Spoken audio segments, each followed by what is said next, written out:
Всем мира, друзья! Сегодня у нас юбилейный 100-й выпуск, так что ставьте лайки прямо сейчас. И пока не начали смотреть, обязательно поздравьте нас в комментариях. Сегодня речь о джадидизме. Алга. Уже на заре своего становления джадидизм оказался в центре идеологической борьбы различных политических сил в татарском обществе. Прогрессивная часть интеллигенции видела в нем интеллектуальную и идеологическую силу, способную вывести татарское общество из многовекового застоя. А татарские традиционалисты усмотрели в нем серьезную опасность для мусульманского сообщества, поскольку, по их мнению, джадидизм привнес в общество свободомыслие и вольнодумство, граничащие с атеизмом. Основным камнем преткновения для оппонентов является проблема истоков джадидизма. Многие исследователи связывают становление джадидизма с деятельностью Исмаила Гаспринского, родоначальника новой системы образования. Кстати, в прошлом мы делали выпуск об этом удивительном человеке. Так Ганкевич утверждает, что джадидизм возник в конце XIX века как попытка реформирования прежде всего начальной школы. Как общественно-педагогическое движение, джадидизм возник в Крыму. Самым известным пропагандистом звукового метода, общепризнанным лидером джадидизма стал Исмаил Гаспринский, утверждают ученые. Некоторые ученые допускают возможность формирования идей джадидизма под влиянием идей Мурата Муллы, который заговорил о необходимости создания обновленной религии, объединяющей многие народы. Ряд исследователей убеждены в том, что его истоки лежат в сфере мусульманского реформаторства и связаны с деятельностью Габдельнасыра Курсави. Действительно, делать выбор в пользу той или иной теории – это не просто определение точки отсчета, а выбор принципиально разных подходов к осмыслению сущности джадидизма. Если видение джадидизма связывать с деятельностью Гаспринского, то в его содержании будет преобладать просветительско-образовательный компонент. А если становление джадидизма связывать с деятельностью Мурата Муллы, то сущность этого явления явно приобретает политико-идеологический аспект, поскольку Мурат Мулла, как, впрочем, и Батырша по духу, были ближе к политическим деятелям, чем к религиозным. Если предположить, что у истоков джадидизма стоял Габдельнасыр Курсави, то его содержание практически сливается с религиозным реформаторством. Обобщая все позиции, можно утверждать, что джадидизм, начиная от Мурата Муллы и Батырши, стал направлением, выдвигающим на первое место не только конфессиональные, но и этнополитические интересы татарского общества, а также проблему его политического обустройства. Но, как уже отмечалось в отечественной историографии, становление джадидизма практически всегда связывают с реформой системы образования. Система образования стала центром преобразований, в первую очередь потому, что оказалась единственно возможной формой духовного обновления и воспроизводства интеллектуального потенциала общества в условиях XIX века. По мнению Дамира Исхакова, политический реформизм стал возможен только после революции 1905 года, поскольку до этого, кроме системы образования, не было иных структур или институтов, которые, если и не полноценно, то хотя бы в какой-то форме могли функционировать. Поэтому бесспорно, что эта система оказалась основой и центром интеллектуального обновления. В западной европейской историографии преобладает мнение, что истинные джадиды не были сторонниками только религиозных реформ и обновлений. Скорее всего, надо исходить из того, что джадидизм, как явление, изначально был нацелен на модернизацию мусульманского общества. В последние годы исследователи начали обращать внимание на экономическую основу функционирования новометодной системы образования. Институт попечителей в татарских махалля, деятельность благотворительных организаций и фондов, вклад национальной буржуазии в финансовое обеспечение этой системы свидетельствуют о том, что джадидизм изначально формировался как многогранное явление. В начале XX века в татарском обществе появились новые возможности для реализации тех идей, которые были изначально заложены в татарском джадидизме. Это стремление к созданию политической базы для обновления татарского общества. Активное участие практически всех интеллектуальных сил в политических процессах и организациях свидетельствует о том, что татарское общество созрело для более масштабного и кардинального решения социально-политических проблем. В этих условиях светско-национальный компонент настолько оказался востребованным, что джадидизм превращается в ведущее направление в татарском обществе. Джадидизм, как формирующаяся идеология, нуждалась в новом осмыслении национального фактора. Если до начала XIX века эта проблема не обсуждалась или чаще всего игнорировалась, то со второй половины столетия все больше внимания уделялось национальной проблематике. Например, Каюм Насыри активно обращается к проблемам татарского творчества, литературного языка, этнографии народа. Шахабуддин Маржани впервые предлагает научную концепцию происхождения татарского народа. Но при этом нужно было иметь в виду и то, что ислам оставался важнейшим элементом мировоззрения и определял не только морально-этические, но и общественно-политические представления значительной части населения. Развитие общественной мысли шло в условиях, если не безусловной религиозности, то полной, порой неосознанной подчиненности людей, особенно в сельской местности, где проживало большинство населения, системе обычаев, укладу жизни, сложившимся под влиянием ислама. С одной стороны, в обществе усиливается поляризация политических сил, особенно после Российской революции 1905-1907 годов. А с другой, обращаясь к массовому сознанию, эти политические силы должны были учитывать исламский фактор. В условиях довольно интенсивного формирования национального самосознания в татарском обществе, многие века развивавшимся как составная часть мусульманской цивилизации, возникли проблемы принципиального характера, связанные с переосмыслением роли и места ислама в жизни общества. Действительно, практически до середины XIX века у татар не было другой силы, способной вдохновлять и направлять национально-освободительные движения. Но, несмотря на это, процесс формирования и распространения национальной идеологии в своей основе секулярный шел довольно быстро, поскольку вытекал из внутренних потребностей общества. Эта особенность ислама в татарском обществе была использована джадидами для выстраивания эффективно функционирующей идеологической системы. Джадиды исходили из того, что ислам является составной частью национальной культуры, морально-этической основой общества, созидательной силой народа, его духовной энергией. В таком контексте проблема довольно подробно была анализирована в публикациях Юсуфа Акчуры. Он, например, считал, что ислам – одна из тех религий, которая придает большое значение политическим и общественным делам. Но чтобы допустить в своем лоне формирование наций, он должен видоизменяться. Религии, отказываясь от общественных функций, занимаются тем, что исполняют роль предводителя, указывающего правильный путь сердцам, становятся лишь добросовестным посредником между Творцом и его созданиями. Вследствие этого религии могут сохранить свое политическое и общественное значение, лишь объединяясь с этносами, помогая и даже служа им.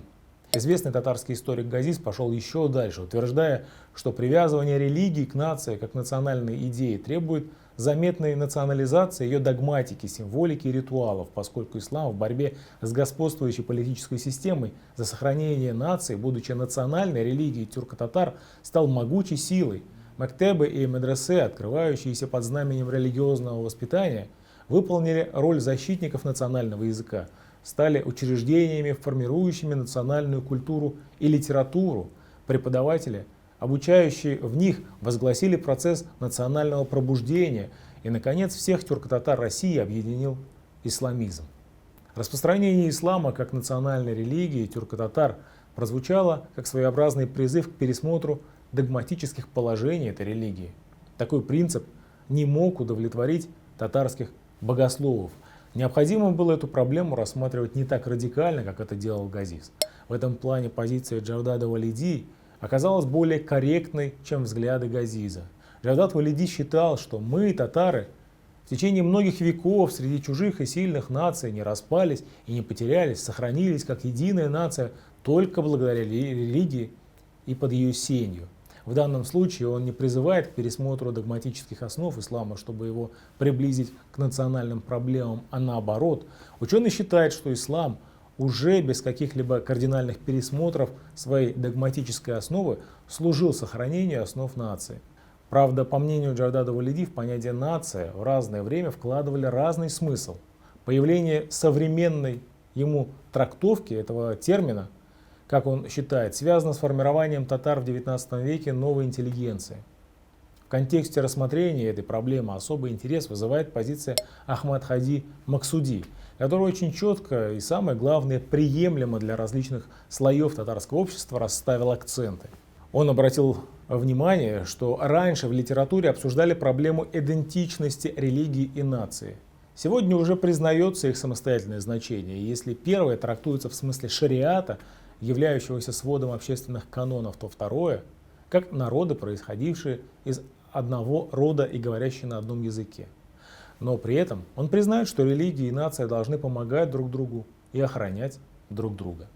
Признав тесную взаимосвязь ислама с национальными проблемами, джадидам нужно было более четко определить место религии в системе новых идеологических отношений. Правда, это было не так-то просто, поскольку, как было уже сказано, в религиозных универсалиях всегда можно выделить те аспекты, которые служили бы национальным интересам. Даже более того, исламские ценности иногда преподносили как национальные универсалии. Например, в политическом плане идея солидарности единоверцев и сплоченности уммы, заключенная в исламе, трактовалась как символ солидарности и сплоченности нации.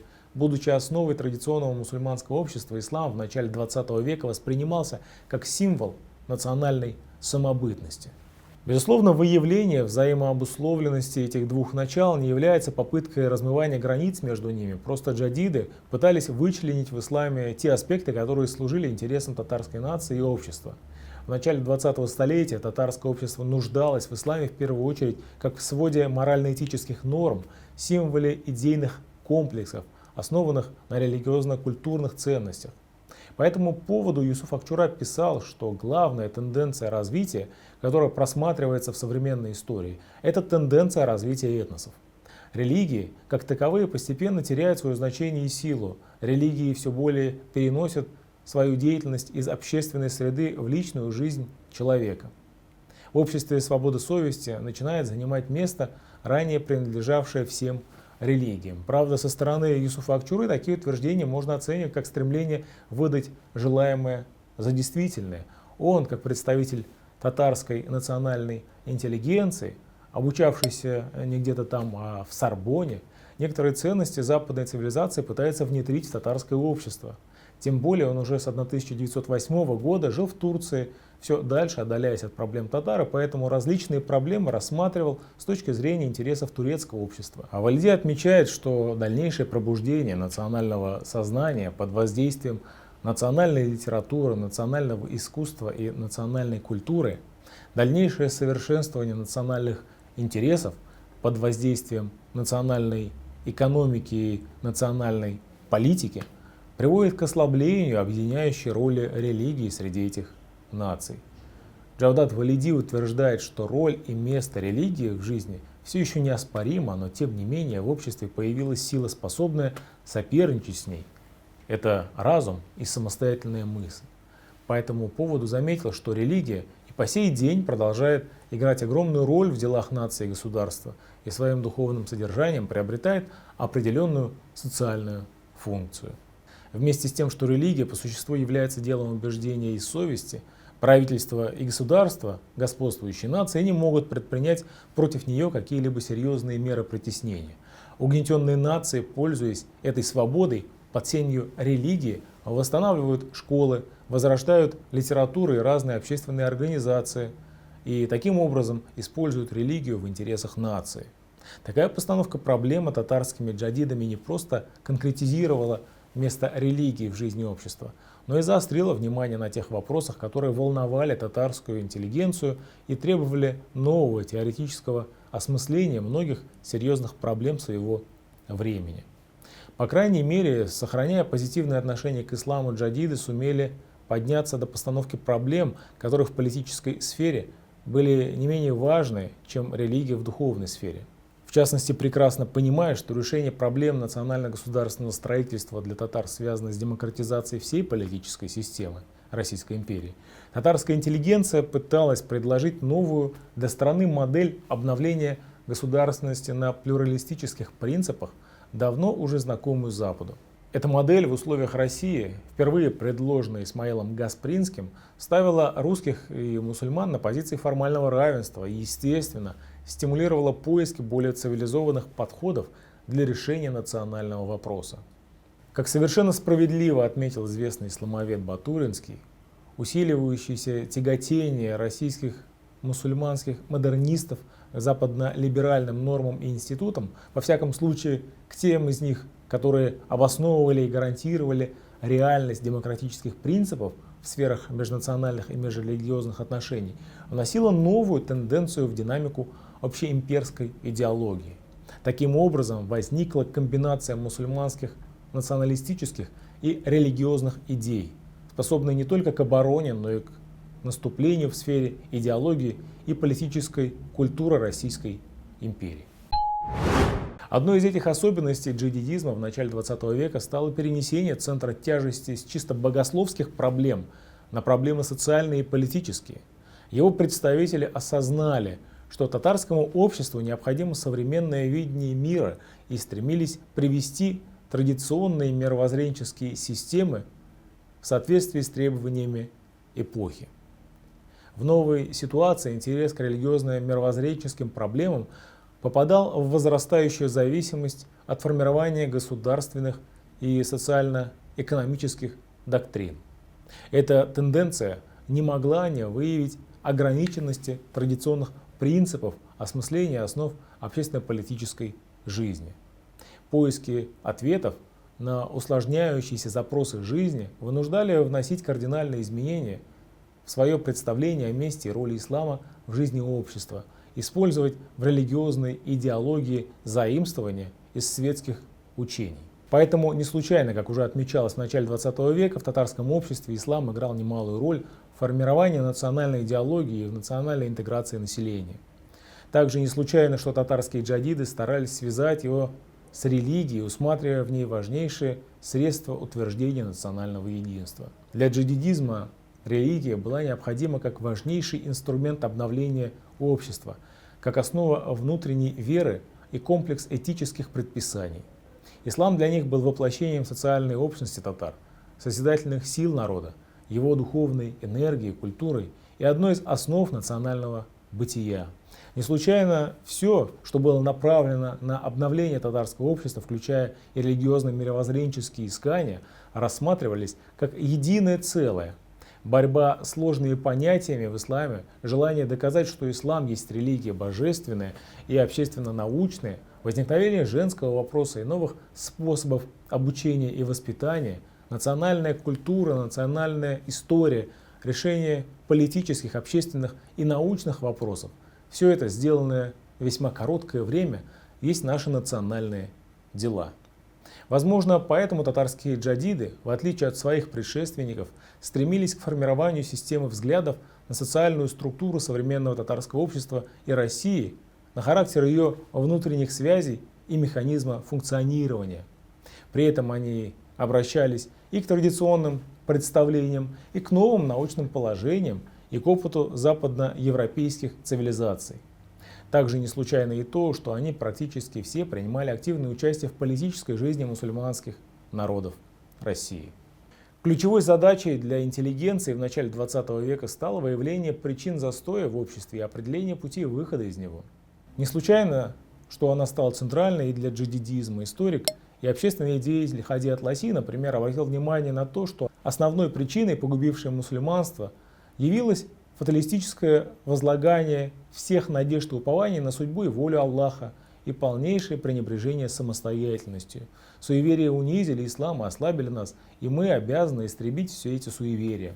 Хади Атласи поднимает очень злободневную для татарского общества проблему распространения, сохранения и форм функционирования религиозного невежества. Ее довольно обстоятельно рассмотрел известный татарский богослов Гатаулла Баязитов. Он считает, что нет какого-либо тормоза к культурному развитию, препятствия, мешающего мусульманину стать в ряд культурных европейцев. Мы смело можем утверждать, что Коран, шариат могут идти рядом со всеми благоразумными реформами. Баязитов пытается развеять миф о том, что во всех бедах и проблемах мусульманского общества виноваты враги ислама, которые извне пытаются подорвать его основы. Этот богослов утверждал, что необходимо искать эти силы и внутри самого общества. Баязитов считает, что современный ему ислам превратился в догматическое учение, в котором нет места логике, рациональному суждению в осмыслении общественных реалий. Итак, джадидизм в татарском обществе получил различные формы воплощения. Будучи формой мусульманского модернизма, представители этого течения много внимания уделяли осмыслению различных аспектов мусульманского богословия. Для них принципиально важным были проблемы, связанные с анализом таких важных аспектов богословия, как роль и место иджтихада в жизни общества. Они много внимания уделяли рассмотрению вопроса роли таклида в современном богословии, пытались определить свое отношение к мазхабам и обозначить точки соприкосновения религии и науки. И по сей день не утихают споры вокруг джадидизма. Есть и такие, кто объявляет себя джадидами современности, но последнее слово здесь на татарах мира, как всегда, за зрителями. Покажите своими лайками, насколько удачным стал этот выпуск, и оставьте комментарии под видео. Подписывайтесь и оставайтесь с нами. Это был 100-й выпуск «Татары сквозь время». Ассаламу алейкум, сау булагас. И до новых встреч. Пока.